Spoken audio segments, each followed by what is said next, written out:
ओम।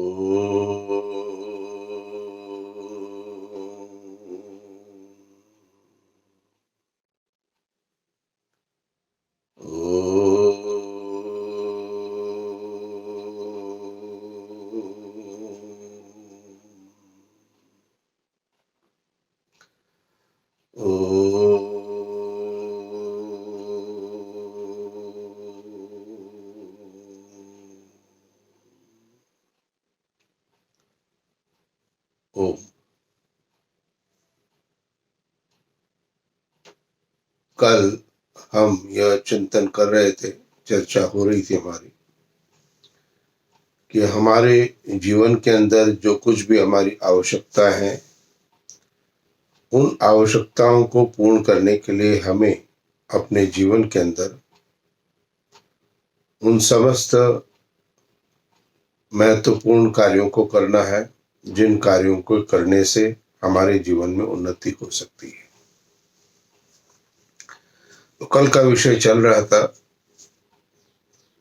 कि जल किस प्रकार से शारीरिक शुद्धि रखता है। क्यों? क्योंकि ईश्वर के ध्यान के लिए, ईश्वर की समीपता प्राप्त करने के लिए, ईश्वर की उपासना के लिए सर्वप्रथम शारीरिक शुद्धि आवश्यक है। इसलिए शारीरिक शुद्धि के अंतर्गत कल जो चर्चा जहां पर समाप्त हुई थी, वो ये हुई थी कि जो भी हम यदि कोल्ड ड्रिंक आदि पीते हैं तो वह हमारे शरीर की आंतरिक व्यवस्था को अव्यवस्थित कर देती है। तो इसलिए जल जो है वो निश्चित रूप से हमारे जीवन का एक महत्वपूर्ण अंग है। तो शारीरिक स्वस्थता के साथ जहां हम जल के द्वारा शरीर को शुद्ध करते हैं और जल के माध्यम से आंतरिक अशुद्धियां भी हमारी दूर होती है। तो कभी भी अपनी आत्मा में आपको पवित्रता को प्राप्त करना हो, आपके मन को एकाग्र करना हो, तो अपने पदार्थों पर विशेष ध्यान देना अति आवश्यक है। कहते हैं कि जैसा खाए अन्न वैसा बने मन, जैसा बने मन वैसे बने विचार, और जैसे बने विचार करते हैं हम वैसे व्यवहार। तो हमारा व्यवहार कहीं ना कहीं हमारे अन्न का रिफ्लेक्शन है, और इसलिए शारीरिक उन्नति का जो साधन है, उन साधनों में जल एक महत्वपूर्ण कार्य करता है। जल का गुण है चित्त को शांत करना। बाहर कहीं से हम गर्मी से आते हैं तो एक गिलास जल पीते हैं, चित्त मन शांत हो जाता है। और ठीक उसी प्रकार से अन्न का भी हमारे मन के ऊपर प्रभाव पड़ता है। जैसा खाए अन्न वैसा बने मन। आज की व्यवस्था में हमारी जो अशांति का एक मुख्य कारण कहीं ना कहीं हमारा अन्न का ग्रहण करना भी है। सात्विक अन्न का अधिकतर हम सेवन करना पसंद नहीं करते हैं। सात्विकता यानी कि स्वाभाविक रूप से उस अन्न को प्राप्त करना।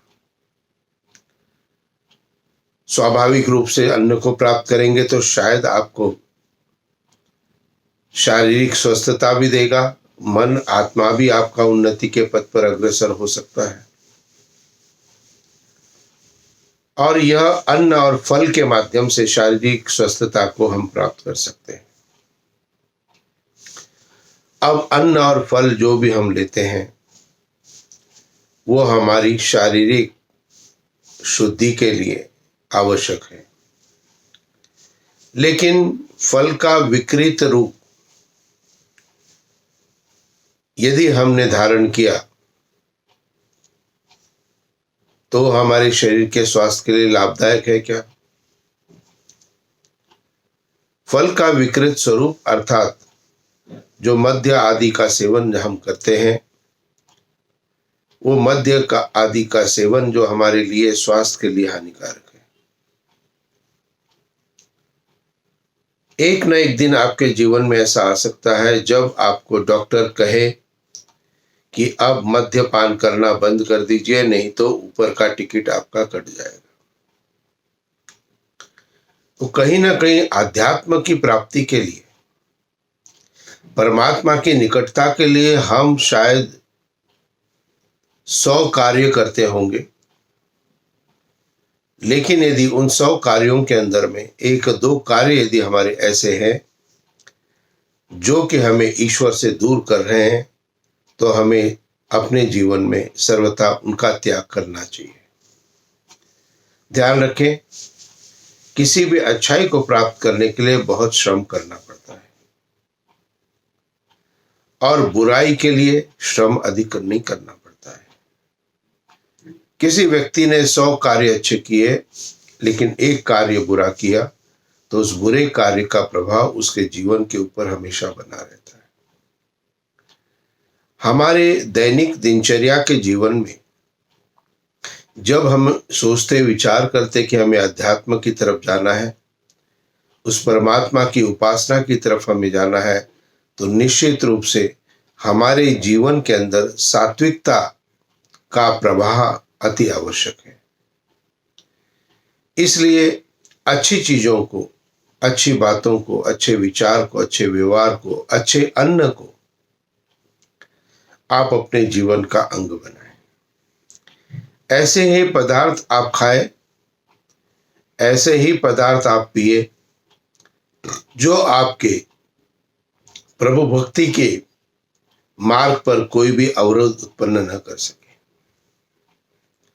परिस्थितिवश यदि किसी ने कुछ प्रारंभ किया हो, तो वो अपने आत्मा को शक्तिशाली करके, मन को शक्तिशाली करके आपने अपने जीवन में बहुत अधिक महत्वपूर्ण भागों को प्राप्त किया है, तो आप अपने आंतरिक जो आपके अन्न के दोष है, उन अन्न के दोषों को भी आप अपने सामर्थ्य से दूर कर सकते हैं। इसीलिए हमारी जो व्यवस्था है, जो हमारी आत्मिक सुख की व्यवस्था, आत्मिक आनंद की व्यवस्था है, उसके लिए अन्न का प्रभाव अत्यधिक पड़ता है। कहा भी है, जैसा खाए अन्न बने वैसे विचार, और जैसे बने विचार करते हैं हम व्यवहार। एक गिलास दूध या एक गिलास मद्य, अब दोनों की मात्रा समान है, लेकिन एक गिलास दूध हमारे शरीर में जाकर के हमें शक्ति प्रदान करता है, और एक गिलास मद्य हमारे अंदर जाकर के हमारे मस्तिष्क के अंदर विकारों को उत्पन्न करता है। तो निश्चित रूप से हमें स्वयं पर निर्भर रहना है कि हमें किस प्रकार से अपने शरीर की उन्नति करनी है, किस प्रकार से हमें अपने जीवन में आगे बढ़ना है, और किस प्रकार से जीवन के उन्नति के पथ पर अग्रसर होना है। तो इसलिए शारीरिक उन्नति यदि आपकी नहीं है, तो आप उस परमपिता परमात्मा के सानिध्यता को प्राप्त नहीं कर सकते, समीपता को प्राप्त नहीं कर सकते। 5 लीटर दूध के अंदर यदि केवल आधा नींबू ही निचोड़ दिया जाए, तो दूध का अस्तित्व बना रहेगा क्या? नहीं रहेगा। कोई भी पदार्थ जो हम खा रहे या पी रहे हैं, उसके अंदर कोई अशुद्ध चीज गिर जाए तो क्या हम ग्रहण करेंगे?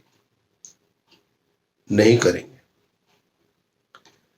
तो निश्चित रूप से यदि थोड़ी सी भी कोई अशुद्ध चीज बहुत अधिक शुद्धता में अंदर में आती है, तो हम उस शुद्धता को समाप्त करने का अपना उसका प्रभाव पड़ता है। उसी प्रकार से आपके जीवन के अंदर बहुत अधिक गुण, बहुत अधिक उत्तमता हो सकती है, आपका लक्ष्य भी बहुत उत्तम हो सकता है, लेकिन यदि अपने अंदर अवगुण यदि आप देखें, दोषों को देखें, तो निश्चित रूप से उन दोषों के ऊपर अपना नियंत्रण करने के प्रयत्न को प्रारंभ करें।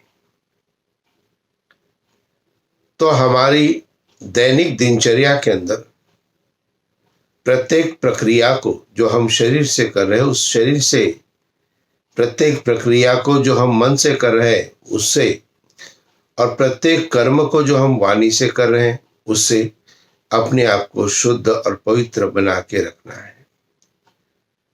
परिस्थितियां आपके सामने प्रस्तुत हो सकती है, हर एक के सामने हो सकती है, जो आपको सत्य का मार्ग छोड़कर असत्य की तरफ ले जाने का प्रयत्न करेंगे।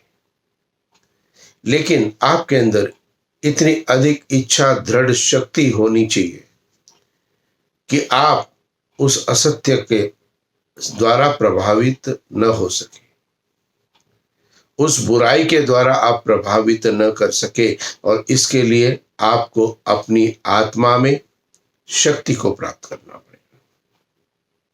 और आत्मा में शक्ति उसी को प्राप्त होती है, वही प्राप्त कर सकता है जो कि शारीरिक रूप से स्वस्थता को प्राप्त करता है। शरीर के अंदर यदि कोई कष्ट है और यदि मैं कहूं कि आप ध्यान करें ईश्वर का, तो आप कर सकते हैं क्या? नहीं कर सकते। इसलिए शारीरिक स्वस्थता सबसे पहले, जो कि शरीर हमारे, जो भी हम अन्न का ग्रहण करते हैं, जिन भी पदार्थों का यदि हम ग्रहण करते हैं, और ऐसे पदार्थ ऐसा अन्न यदि हम ग्रहण करते हैं जो कि हमारे लिए उपयुक्त नहीं है, हमारे आध्यात्म के लिए उपयुक्त नहीं है, हमारी उन्नति के लिए उपयुक्त नहीं है, तो शायद हो सकता है हम पुण्य चीजों के द्वारा, अच्छी चीजों के द्वारा 4 सीढ़ी तो चढ़ जाते हैं, लेकिन उस 1 या 2 बुराई के द्वारा हम 6 सीढ़ी नीचे आ जाते हैं।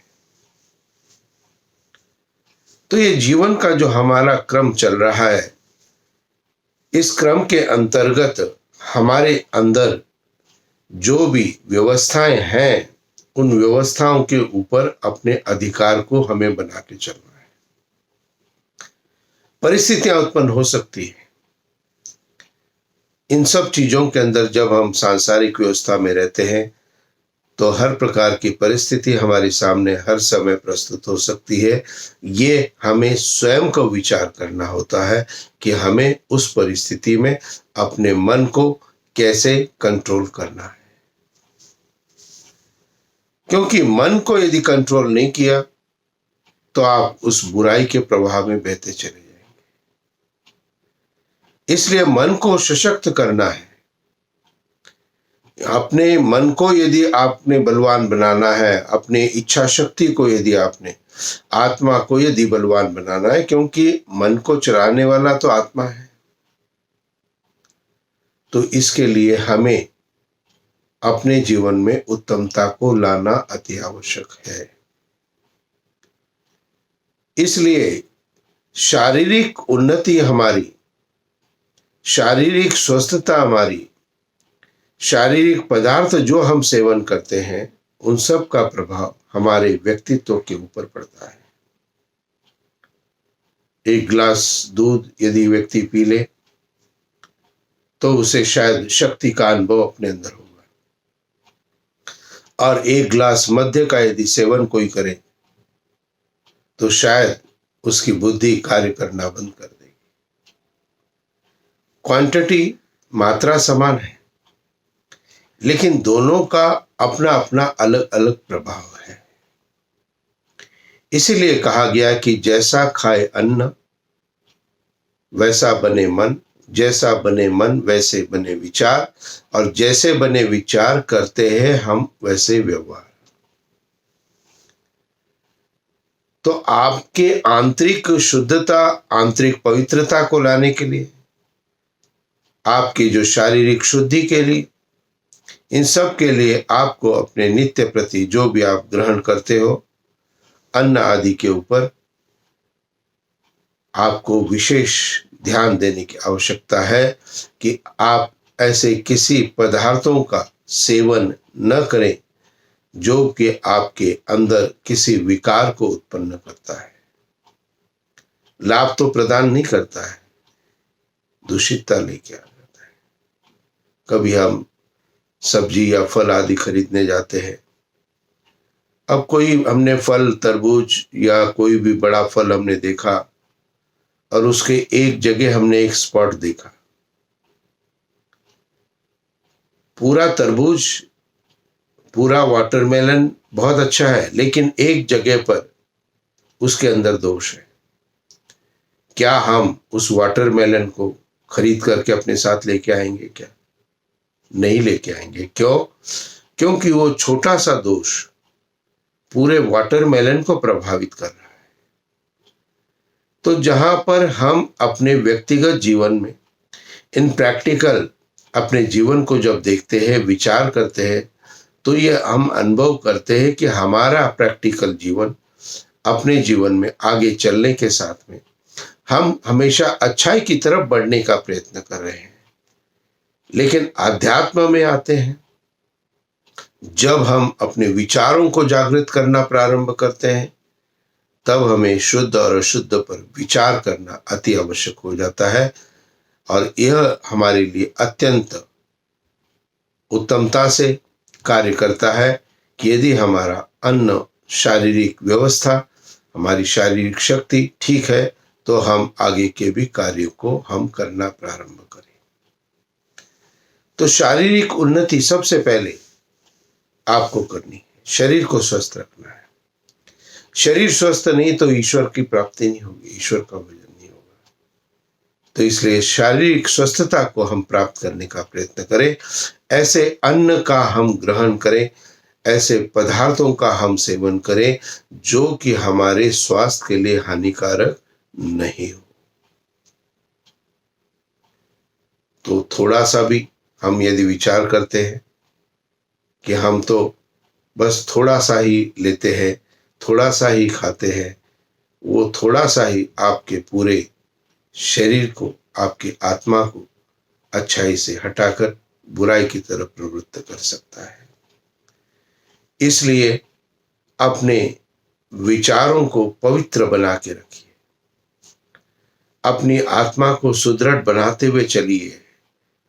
आपकी आत्मा में इतनी शक्ति हो कि कोई भी परिस्थिति उत्पन्न हो आपके सामने, कोई भी पदार्थ आपके सामने प्रस्तुत हो, कोई भी वातावरण आपके सामने प्रस्तुत हो, लेकिन आप अपने जीवन के अंदर उस बात को जरूर धारण करें और उस बात को धारण करते हुए अपने जीवन में आगे चलने की प्रक्रिया को प्रारंभ करें। इसलिए शारीरिक स्वस्थता हमारे जीवन के लिए, जो हमारा आध्यात्मिक जीवन है, उसके लिए अति आवश्यक है। इसलिए सर्वप्रथम आज के वीडियो और मेरा जो कल का वीडियो था, इसके अंतर्गत मैंने शारीरिक उन्नति की चर्चा की है और आशा करता हूं कि आप अपने शरीर का, स्वास्थ्य का और शारीरिक उन्नति का ध्यान करेंगे।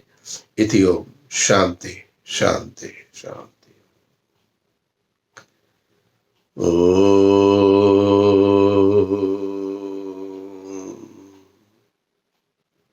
शांति शांति शांति। नमस्ते जी।